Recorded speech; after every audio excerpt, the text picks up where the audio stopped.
ಜಿಂಕೆ ಓಟದ ವೇಗ 90 ಕಿಲೋಮೀಟರ್, ಹುಲಿಯ ಓಟದ ವೇಗ 60 ಕಿಲೋಮೀಟರ್.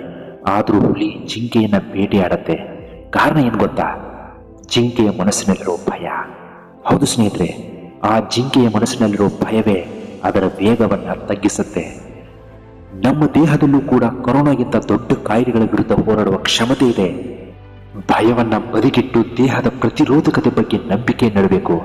ಮನೋಬಲವನ್ನು ಸತತವಾಗಿ ಹೆಚ್ಚಿಸಿಕೊಳ್ತಾ ಇರಬೇಕು. ನೀನು ಕಮಲದಂತಿರಬೇಕು. ಸುತ್ತಮುತ್ತಲಿನ ಕೆಸರನ್ನ ಮೀರಿ ಬೆಳೆದು ಕಮಲ ದಳವನ್ನು ಬಿಡಿಸಿ ಸೂರ್ಯನ ಮೇಲೇರಿ ಪ್ರಜ್ವಲಿಸುವಂತೆ ಬೆಳಗಬೇಕು.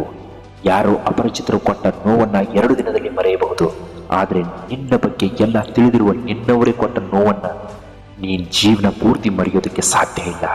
ಅವುಗಳನ್ನು ಮರೆಯಲೂಬಾರದು. ಆ ನೆನಪನ್ನ ನೀನ್ ಹಾಗೆ ಮನಸ್ಸಿನಲ್ಲಿ ಗಟ್ಟಿಯಾಗಿಟ್ಕೊಂಡು ಅವರ ವಿರುದ್ಧವೇ ಹೋರಾಡಬೇಕು. ಗೆಳೆಯ, ಈ ಜಗತ್ತಿನಲ್ಲಿ ಎಣ್ಣೆ ಇದ್ರೆ ಮಾತ್ರ ದೀಪ, ಅದೇ ರೀತಿ ದುಡ್ಡಿದ್ರೆ ಮಾತ್ರ ದುನಿಯಾ. ದುಡ್ಡಿಲ್ಲದೆ ಇದ್ರೆ ಈ ಪ್ರಪಂಚದಲ್ಲಿ ನೀನು ಬದುಕೋಕ್ಕಾಗಲ್ಲ. ನಿನಗೆ ನಾಯಿ ಕೂಡ ಮೋಸೋದಿಲ್ಲ. ನಾನು ನಿನಗೆ ಹೇಳೋದು ಒಂದೇ, ಇಲ್ಲಿ ನೀನೇ ದುಡಿಬೇಕು, ನೀನೇ ತಿನ್ನಬೇಕು. ನಿನಗೆ ಯಾರು ಸಹಾಯ ಮಾಡಲ್ಲ. ಯಾರಿಂದಲೂ ಹೊಗಳಿಕೆಯನ್ನ ಬಯಸಬೇಡ. ನಿನ್ನ ಕೆಲಸವೇ ನಿನಗದು ತಂದುಕೊಡುತ್ತೆ. ಯಾವುದು ಭಯ ಅಲ್ಲ ಅಂತ ನೀನು ತಿಳಿತೀಯೋ ಅದೇ ಧೈರ್ಯ. ದೃಢವಾದ ನಂಬಿಕೆಯಿಂದ ಹೋರಾಡಿದಾಗ ನಿನ್ನಲ್ಲಿರುವ ಆಯುಧಗಳು ದುಪ್ಪಟ್ಟಾಗತ್ತೆ.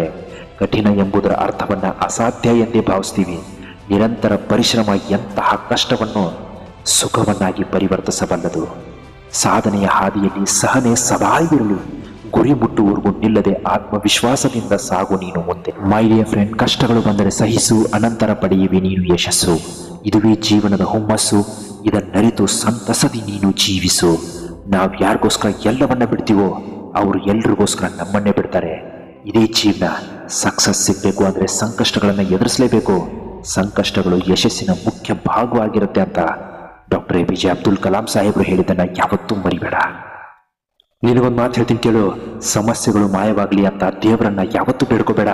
ಬದಲಾಗಿ ಸಮಸ್ಯೆಗಳನ್ನು ಎದುರಿಸುವ ಶಕ್ತಿ, ಸಾಮರ್ಥ್ಯ, ಧೈರ್ಯ ನೀಡು ಅಂತ ಇನ್ನಷ್ಟು ಕೇಳ್ಕೊ. ಸಮಸ್ಯೆ ಮತ್ತೊಮ್ಮೆ ಎದುರಾದಾಗ ನಿನಗೆ ಅದನ್ನು ಮಟ್ಟ ಹಾಕುವ ಧೈರ್ಯ ತಾನಾಗೇ ಬರುತ್ತೆ. ಕೊನೆಗೊಂದು ಮಾತು ಹೇಳ್ತೀನಿ ಕೇಳು. ಒತ್ತಡವಿಲ್ಲದ ಉದ್ಯೋಗ ಇಲ್ಲ, ನಷ್ಟವಿಲ್ಲದ ವ್ಯಾಪಾರ ಇಲ್ಲ, ಕಷ್ಟ ಇಲ್ಲದ ವ್ಯವಸಾಯ ಇಲ್ಲ, ನೋವಿಲ್ಲದ ಸಂಸಾರವೇ ಇಲ್ಲ, ಸಮಸ್ಯೆಗಳೇ ಇಲ್ಲದ ಮನುಷ್ಯ ಇಲ್ಲ. ಇವೆಲ್ಲವನ್ನ ಜಯಿಸಿದ್ರೇನೆ ಜೀವನ. ಇಂತಹ ಮತ್ತಷ್ಟು ಮೋಟಿವೇಶನಲ್ ವಿಡಿಯೋಗಳಿಗೋಸ್ಕರ ನಾನು ನಾಳೆ ನಿಮ್ಮ ಮುಂದೆ ತಪ್ಪದೇ ಹಾಜರಾಗಿರ್ತೀನಿ. ಚಾನಲ್ನ ಒಂದು ವೇಳೆ ನೀವು ಸಬ್ಸ್ಕ್ರೈಬ್ ಮಾಡಿಲ್ಲ ಅಂದರೆ ದಯವಿಟ್ಟು ಸಬ್ಸ್ಕ್ರೈಬ್ ಮಾಡ್ಕೊಳ್ಳೋದನ್ನ ಮಾತ್ರ ಮರಿಬೇಡಿ.